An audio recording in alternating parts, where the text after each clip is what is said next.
నమస్కారం. ఈరోజు భువనగిరిలో మరి ఇక్కడ బాలికల కళాశాలలో ఈ ఆవరణలో చెట్లు పెట్టే కార్యక్రమం ఏదైతే వన మహోత్సవం కార్యక్రమం ఉన్నదో జిల్లా మొత్తం కూడా జరుగుతుంది. ఇక్కడ మేము భువనగిరి నియోజకవర్గానికి సంబంధించి భువనగిరి కళాశాల జూనియర్ కళాశాలలో బాలికల కళాశాలలో ప్రారంభించుకోవడం జరిగింది. ఇక్కడ మంచి ఆవరణ ఉంది, చెట్లు పెట్టుకోవడానికి కూడా చాలా అనువుగా ఉన్నది, స్థలం బాగుంది.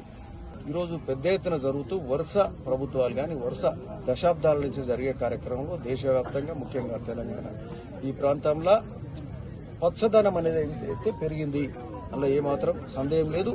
మరి ఇది ఒక మంచి పరిణామంగా భావించాలి. కాకపోతే మనం ఇంకా బాగా చేసుకోవాల్సిన అవసరం ఉంది.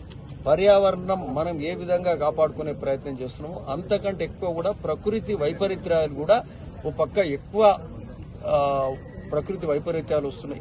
చెడపడ వానలు పడుతున్నాయి. ఎండాకాలంలో అడవులుగా ఎండలు కొట్టే పరిస్థితి ఉన్నది. ఈసారి చూస్తే ఎల్నినో ప్రభావం చాలా పెద్దగా ఉన్నది. వానలు పడని పరిస్థితి.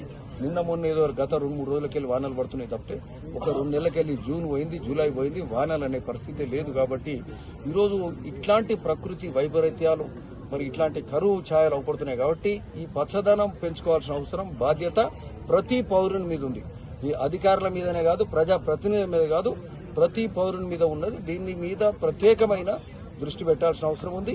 మరి ఇందులో ముఖ్యంగా గౌరవ ముఖ్యమంత్రి మరి రేవంత్ రెడ్డి గారు, అట్లనే కొండ సురేఖ గారు ఫారెస్ట్ మినిస్టర్ గారు కూడా ప్రత్యేకమైన దృష్టి పెట్టి ఈ యొక్క చెట్ల పెంపకం కార్యక్రమంలో పెద్ద ఎత్తున ఈరోజు ఈ రాష్ట్రంలో జరుగుతుంది. మన యాదాద్రి భువనగిరిలోనే 6 లక్షల చెట్లు పెట్టే కార్యక్రమం జరుగుతుంది. ఒక భువనగిరి మున్సిపాలిటీలోనే 60,000 చెట్లు పెట్టే కార్యక్రమం జరుగుతుంది. గ్రామాలల్లో నర్సరీలు ఉన్నాయి. గ్రామాలల్లో రోడ్లెంబడి చెట్లు పెట్టే కార్యక్రమం జరుగుతుంది. మరి ఇంటింటికి కూడా పండ్ల చెట్లు గాని, పూల చెట్లు గాని, కరివేపాకు గాని, తులసి చెట్లు గాని ఇట్లాంటివి కూడా ఇస్తూ ఆ ఇంటి పర్యావరణం కూడా బాగుండేటట్టు ఆ గ్రామ పర్యావరణం అంతా కూడా పెంపొందించేలాగా ఈ కార్యక్రమం జరుగుతూ ఉంది. ఏదున్నా మరి చాలా సంతోషం.